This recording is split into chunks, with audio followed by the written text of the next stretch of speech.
Here begins the wondrous tale of the childhood of Jesus, as recounted by Thomas. When Jesus was 5 years old, he took of the clay of a fish pond and made of it 12 sparrows.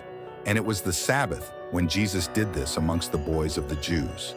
And the boys of the Jews went away and said to Joseph, his father, "Behold, thy son was playing along with us, and he took clay and made sparrows, which it was not lawful to do on the Sabbath, and he has broken it." And Joseph went along to the boy Jesus and said to him, "Why hast thou done this?"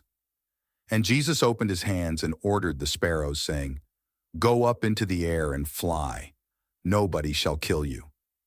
But a Pharisee who was with Jesus took an olive branch and began to let the water out of the fountain which Jesus had made. And when Jesus saw this, he said to him in a rage, "Thou impious and ignorant sodomite, what harm have my works, the fountains of water, done thee? Behold, thou shalt become like a dry tree, having neither roots nor leaves nor fruit." And immediately he dried up and fell to the ground and died. And his parents took him away dead and reproached Joseph, saying, "See what thy son has done. Teach him to pray, not to blaspheme." And a few days after, as Jesus was walking through the town with Joseph, one of the children ran up and struck Jesus on the arm. And Jesus said to him, "So thou shalt not finish thy journey." And immediately he fell to the ground and died. And those who saw these wonderful things cried out to Joseph, "It is not right for such a boy to be among us." And Joseph went and brought him, and they said to him, "Go away from this place. But if thou must live with us, teach him to pray, and not to blaspheme. Our children have been killed." Joseph called Jesus and reproved him, saying, "Why dost thou blaspheme? For these people who live here hate us." And Jesus said, "I know that these words are not mine, but thine.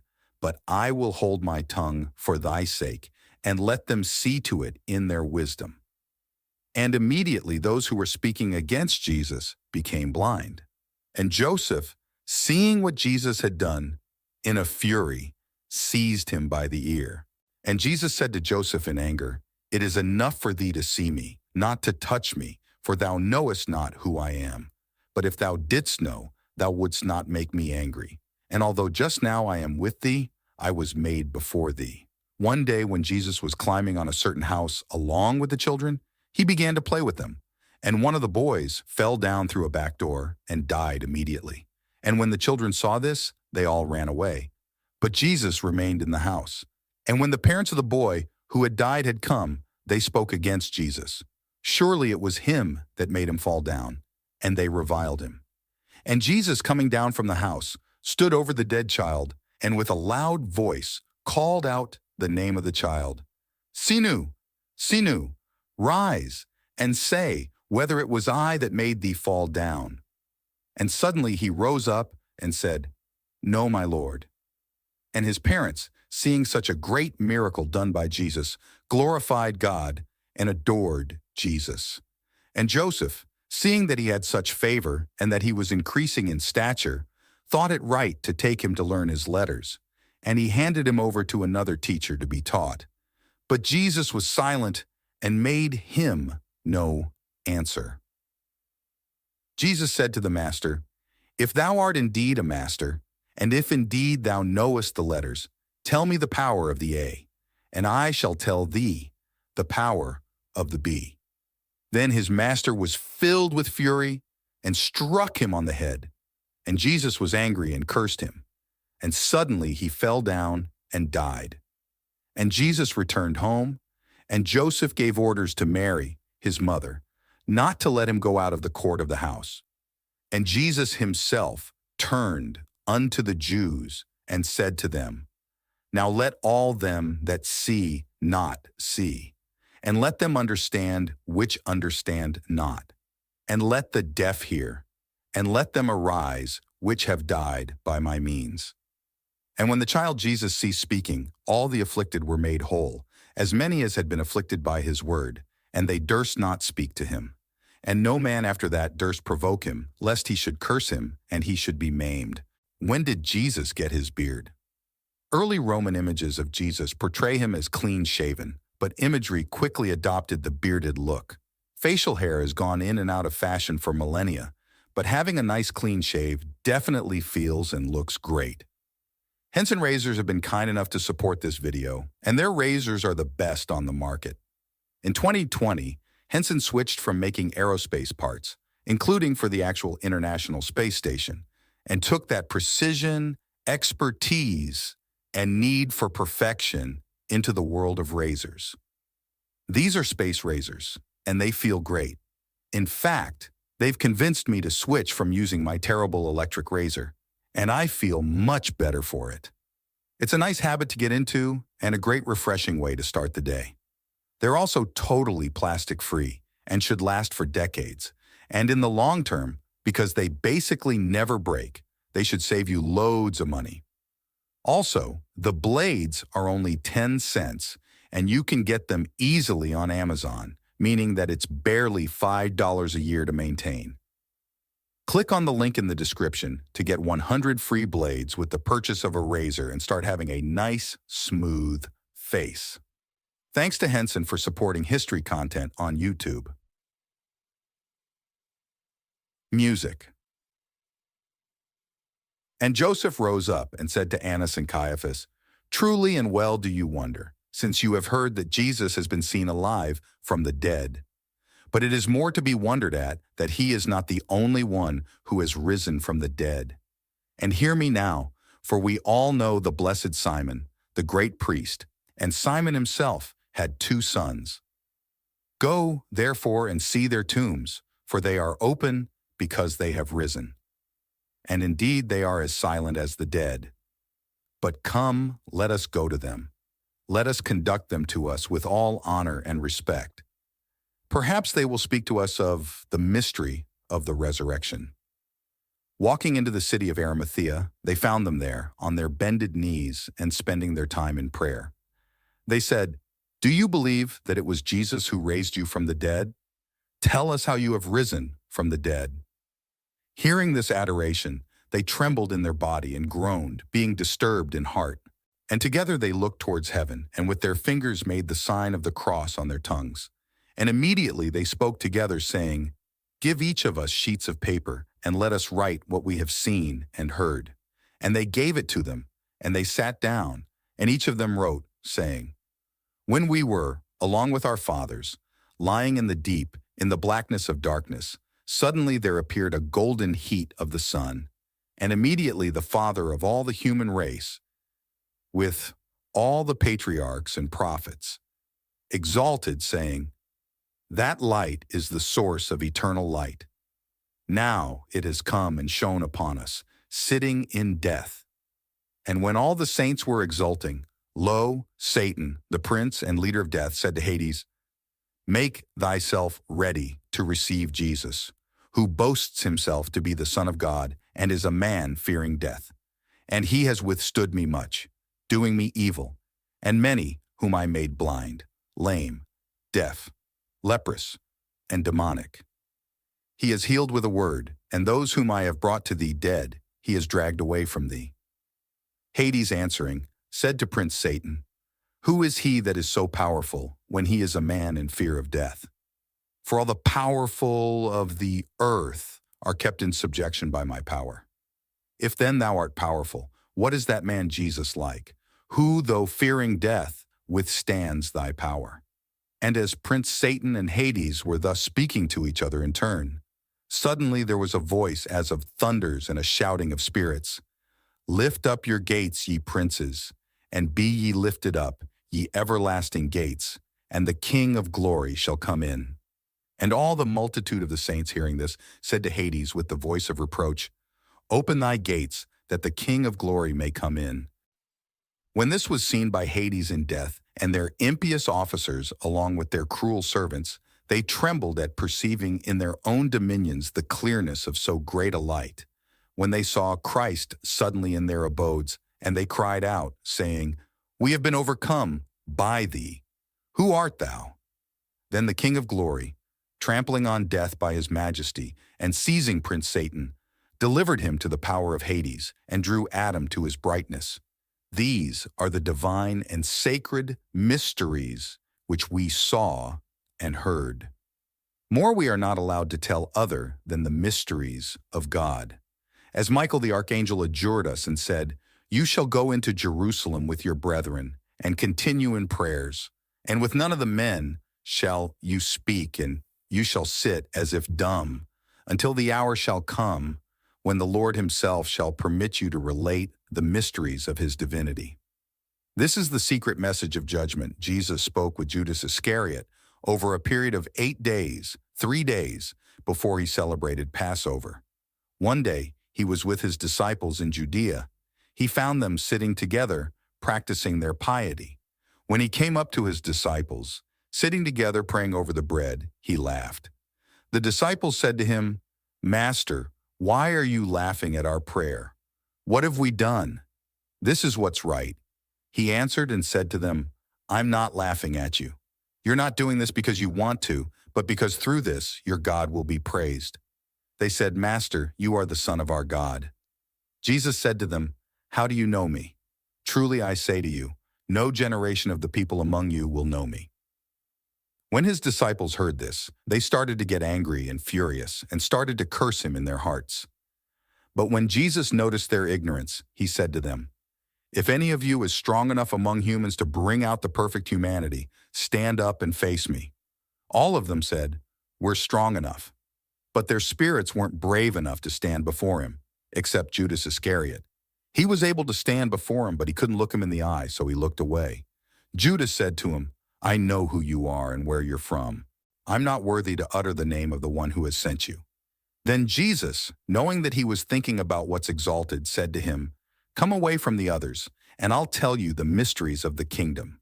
Jesus said, "The souls of every human generation will die. However, when these people have completed their time in the kingdom and the Spirit leaves them, their bodies will die, but their souls will live, and they'll be taken up." Judas said, "What will the rest of the human generations do?" Jesus said, "It's not possible to sow on rock and harvest its fruit. In the same way, it's not possible to sow on the defiled race, along with the perishable wisdom and the hand which created mortal humans, so that their souls may go up to the realms above. Truly, I say to you, no ruler, angel, or power will be able to see the places that this great holy generation will see." Jesus said, "Come, and I'll teach you about the mysteries that no human will see, because there exists a great and boundless realm, whose horizons no angelic generation has seen, in which a great invisible spirit, which no angelic eye has ever seen, no heart has ever comprehended, and it's never been called by any name." And a luminous cloud appeared there, and the Spirit said, "Let an angel come into being to attend me." Judas said to Jesus, "Does the human spirit die?" Jesus said, "This is how it is. God commanded Michael to loan spirits to people so that they might serve. Then the Great One commanded Gabriel to give spirits to the great generation with no king, the spirit along with the soul. Then God caused knowledge to be brought to Adam and those with him, so that the kings of chaos and Hades might not rule over them. Then Judas said to Jesus, "What will those do who you've baptized in your name?" Jesus said, "Truly I say to you, this baptism which they've received in my name will destroy the whole generation of the earthly Adam. Tomorrow they'll torture the one who bears me, but you'll do more than all of them, because you'll sacrifice the human who bears me. Your horn has already been raised, your anger has been kindled, your star has ascended, and your heart has strayed. Look, you've been told everything. Lift up your eyes and see the cloud with the light in it and the stars around it. And the star that leads the way is your star." Then Judas looked up and saw the luminous cloud, and he entered it. And Judas didn't see Jesus anymore. Some scribes were there, watching closely so they could arrest him during his prayer, because they were afraid of the people since they all regarded him as a prophet. And they approached Judas and said to him, "What are you doing here? Aren't you Jesus's disciple?" Then he answered them as they wished. Then Judas received some money and handed him over to them. In the consulate of Theodosius Augustus the Younger, a certain honorable young man, then dwelling at Tarsus in the house, which had been the house of St. Paul, an angel appeared unto him by night and gave him a revelation, saying that he should break up the foundation of the house and publish that which he found. And he dug and found a box of marble inscribed upon the sides. Therein was the revelation of St. Paul, and there was written therein as follows: The angel said unto me, Follow me, and I will show thee the place of the righteous, where they are taken when they are dead. And thereafter will I take thee to the bottomless pit, and show thee the souls of the sinners, and to what manner of place they are taken when they are dead.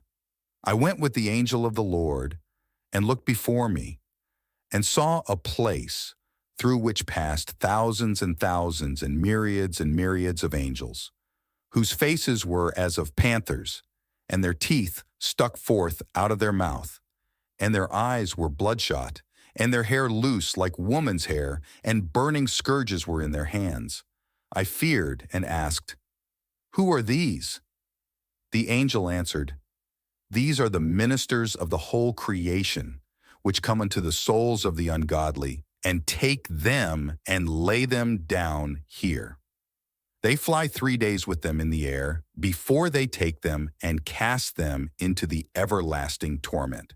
After I looked into the height and beheld other angels whose faces shone like the sun, and their loins were girt with golden girdles, holding palms in their hands, and the sign of God, full of all gentleness and mercy. And I asked the angel and said, Who are these, Lord, that are of so great beauty and compassion? And the angel answered and said unto me, These are the angels of righteousness that are sent to bring the souls of the righteous in the hour of necessity. And I said unto the angel, I would see the souls of the righteous and of the sinners as they depart out of the world. And the angel answered and said unto me, Look down upon the earth. And I looked, and I saw a great cloud of fire spread over the whole world. And I sighed, and I wept. And the angel said, Hast thou perceived all these things? And I said, Yes, Lord. And he said unto me, Follow me again, and I will take thee and show thee the places of the righteous. And he brought me down from the third heaven, and led me into the second heaven. And from the firmament he led me unto the gates of heaven. And I looked around that land, and saw a river flowing with milk and honey. And the trees were full of fruits from the root, even to the upper branches, and there were 10,000 dates in each cluster. And he said unto me, Come, follow me, and I will show thee the souls of the ungodly and the sinners, that thou mayest know what manner of place they have. And I saw there a river of fire burning with heat, and in it was a multitude of men and women sunk up to their knees, and other men up to the navel, others also up to the lips, and others up to the hair. And I asked the angel and said, Lord, who are these that are sunk up to their knees in the fire? He answered and said unto me, These are they which, when they come out of the church, occupy themselves in disputing with idle talk. But these that are sunk up to the navel are they who, when they have received the body and blood of Christ, go and commit fornication, and do not cease from their sins until they die. And they that are sunk up to their lips are they that slandered one another when they gathered in the church of God. And those that are sunk up to their eyebrows are they that beckon to one another and privately devise evil against their neighbors. And I saw another man in the river of fire sunk up to his knees, and his hands were stretched out and bloody, and worms issued out of his mouth and nostrils. And he was groaning and lamenting and crying out, and said, Have mercy on me, for I suffer hurt more than the rest that are in this torment. And I asked, Who is this, Lord? And he said unto me, This whom thou seest was a deacon who devoured the offerings and committed fornication, and did not right in the sight of God. Therefore, without ceasing, he payeth the penalty. And I looked and saw beside him another man, and the angel over him having a great razor red hot, And therewith he cut the lips of that man, and the tongue likewise. And I sighed, and I wept, and I asked, Who is this man, Lord? And he said to me, This that thou seest was a reader, and read unto the people, but he kept not the commandments of God. Now also he payeth his own penalty. And again I beheld there men and women with their hands and feet cut off and naked in a place of ice and snow, and worms devoured them. And when I saw it, I wept and asked, Who are these, Lord? And he said unto me, These are they that injured the fatherless and widows and the poor, and trusted not in the Lord.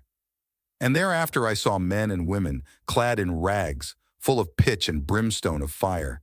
And there were dragons twined about their necks and shoulders and feet, and angels having horns of fire constrained them, and smote them, and closed up their nostrils. And I sighed, and I wept, and said, Woe unto men! Woe unto the sinners! And I asked, and I said, Lord, who are they that are in this place? And he said unto me, These are they which say that Christ rose not from the dead, and that this flesh riseth not again. And I inquired, and said, Lord, is there no fire or heat in this place? And he said unto me, In this place is nothing else but cold and snow. And thereafter I saw the Son of God coming down out of heaven, and on his head was a